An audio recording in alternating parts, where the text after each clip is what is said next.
Tell me about the good old days. I remember Secret of Nimh. So that This was is our- one for me back in the 80s when cable TV was first starting. It was, you got HBO, you got the basic cable channels, and HBO was fairly new. So the movies that they had licenses for, they played over and over and over again.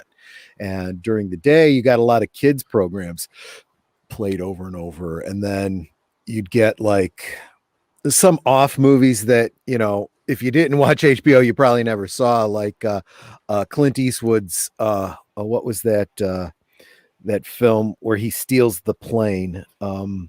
Firefox, yeah. That one played over and over and over again, and a lot of others. But The Secret of Nim was one that I saw on HBO many, many times, and I just loved that movie. It was Don Bluth, and that very Don Bluth style art. A great deal of heart, very much, a family film, but still pretty intense. Oh yeah. Based on Mrs. Brisby and the Rats of Nim. I have all of those books too. Wonderful, wonderful story. And I love Dom DeLuise as the crow. I remember that was Dom DeLuise. Yes. That bit where he goes, "Oh, I'm not worried about a cat. If there was a cat around, I'd know, because I'm allergic to cat." And I'd get, it's a cat. It's a cat. He's okay. Hey, and he turns around, he sneezes right in the cat's face. I remember. Oh man, I remember the creepy scene with the owl. Remember when she has to go to visit the owl? Yeah. And she's afraid, like, owls eat mice. Owls eat mice. What did he say? Only when they're hungry or something? Right. I don't know. Exactly. And that was a creepy scene. I mean, that entire movie, that was state of the art animation. That was up there. I have to rewatch it. I haven't seen it in ages, but I remember thinking it's like up there with the first 5 Disneys. It was that good, that well done. Yeah. And it was a children's movie, but like most children's movies in the 80s, they had that intensity to it. Like, I mean, there's an actual, like, nasty, I think, duel at the end, right? As I'm recalling. Yeah. I mean, yeah. And there's definitely, that the villain takes and he stabs. I think he stabbed like his right hand man turns on him because he realizes it's wrong, and he just takes and stabs him, and he falls into the mud, and it's brutal. It's not quite Watership Down brutal, but it's that level of intensity.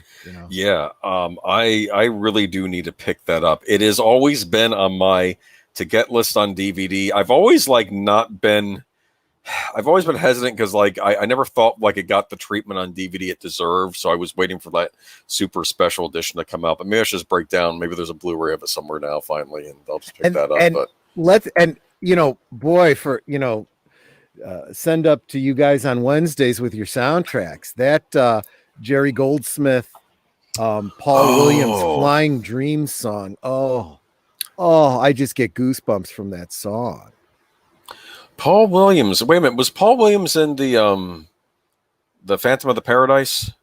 Yes. I know who you're talking about. He also played an orangutan in one of the live action Battle for the Planet of the Apes. I think the last one. Yeah. Oh, he was the voice of the Penguin on Batman the Animated Series. He's a great actor. He is. I watched the Fantasy Island with him. Did a lot of things with the Muppets too. Oh yeah, no, he's incredible. But a great musician too, though. Very impressive. I need to really revisit Secret of Nimh. I'll make that onto my watch list. Maybe that should be a soundtrack to Birdman. You're right. That might not be a bad one to cover at some point because it's just a I literally am getting goosebumps just thinking about it. You and I touch the sky, the eagle and the dove. Oh gosh, what a song! Yeah, that was, and that's perfect example of the two go so hand in hand, right? The music and the great visuals, the voice acting, excellent writing. I mean, and this was a family story, right? Yeah, and Don Don Bluth. I'm saying Don Don Bluth. Bluth. Yeah. Don Bluth used to work for Disney, I believe, before he broke off on Yes, his he own. did. Because, of Yes, course, he at did. that point, the Disney studios were kind of in the doldrums. Being a kid in the '80s and trying to be a Disney fan was difficult because they just weren't. I mean, that might be a topic for another time, but like they kept having like disaster after disaster. Except for the parks, they were doing well with the parks in the Well, '80s. That was about it. Disney Yeah. tends to move in cycles that way. It looks like they're Yeah, going well, through some more we'll disasters. get to that tonight. But the sad thing about Secret of Nimh, though, it was never a big box office hit, right? I'm Yeah. trying to think, and That even was though, kind of the history of Don Bluth Studios. He had some great stuff that just never really hit until well after the fact. You know, they become yeah, kind of these cult favorites, but that doesn't help, you know, commercially, you know? I mean, it won a Saturn Award for Best Animated Film. It received a nomination for Best Fantasy Film, losing to The Dark Crystal. Okay, well, Yeah, that's and hard I can kind of competition. see that because those two were right up there. They were the Yeah, same year, weren't they? Oh, I never yeah. even thought about that. Yeah, It's that would be a mhm. challenge, but very similar levels of intensity. Yeah. Still both, you know, family friendly, but still with a great deal of, you know, scary stuff, you know. Little intense for youngest viewers. Well, it looks like they were supposed to do a remake. It was announced in 2009, but nothing came of it. Okay. Yeah, good.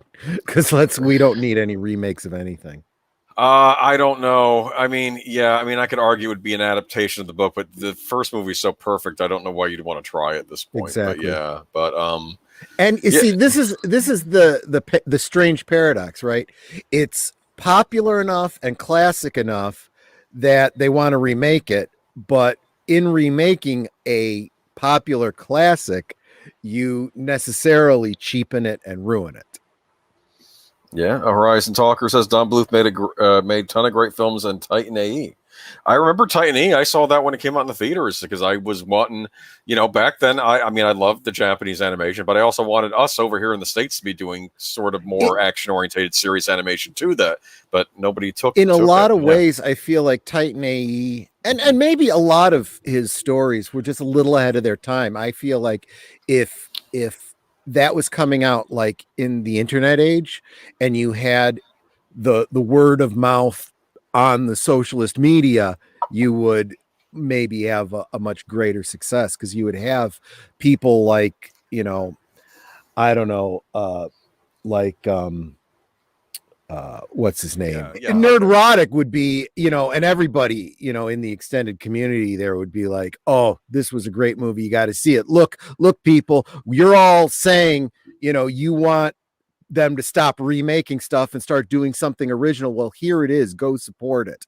And you better believe people would go support it, you know, with that kind of, you know, a push or whatever, you know. I think so. Yeah. I mean, it's again though. I can't even talk about movies right now because the theaters are all closed. So I don't know what would be doing well and what wouldn't be doing well at this point because if no. Anyway, that's a Yeah, maybe that's, yeah, that does change the paradigm in a lot of ways, but doesn't maybe it? in some ways it makes it better, but because now that there's more at points of distribution now, if people are doing everything online now. I don't know. I mean, I do miss going to the theater though, but maybe this could open up doors that weren't open before. I don't know, but I did like Secret of Nim. It was a childhood favorite of mine. In fact, you said you caught it on HBO, huh? Yeah. I Or thought I caught it was it on Showtime? Showtime. Maybe It it was was Showtime. Showtime. I'm sorry. Because Yeah. HBO got half the movie, Showtime got the other half. I Right. found a promo for Showtime. It was funny, and they were like, "This Saturday night, Sunny Chiba Marathon, and enter the Dragon and the Godfather Part 2, and then like Friday the 13th, all on and like." And like someone in the comments wrote underneath, so basically, Showtime in 1982 was incredible. It's like you're seeing Yeah. you're seeing all of these violent action movies and horror movies all in one spot. Like, I don't know, but yeah, I do miss. But even the kids' movies in the '80s were intense. Like, I'm thinking Rock and Roll, but that might be a topic for another time. Remember Rock and Roll at all? I do remember Rock and Roll. In fact, oh my gosh, I remember Nickelodeon had a series. It might have been one of those series where were rebroadcasting a series from Canada. I'm not sure. It might have been. But this was hosted by Leonard Nimoy. Yes, I know the one you're talking about. And That's he what I was, was.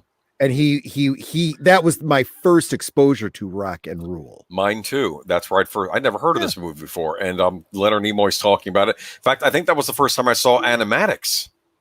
I think they showed the animatics in the special, like, oh, that's how they do it. Yeah. And I think that there was another like the storyboards. I think they showed that in the special. That's how they make the animated movies. I remember being a kid. I was mad at that Leonard Nimoy show because it spoils the ending of Psycho. And for those of you who haven't seen Psycho, please go watch it. And I'm not going to spoil it in this stream, but that's like been if we're worrying about a spoiler for something that was a movie before literally everyone in the stream was born, then I'm sorry. I don't know what to tell you guys. Yeah, I know. I'll have to ask Al what it was like to see that in the big screen for the first time. I'm kidding, of course. I'm older than Al, and it's before my and okay. Netter. Well, I actually don't know if Netter's older than Al or not, but I know it's before her time. Yeah, anyway. Anyway, anything else to say about Secret of Nim? No, but I'll tell you what, if you haven't seen it, definitely worth the watch.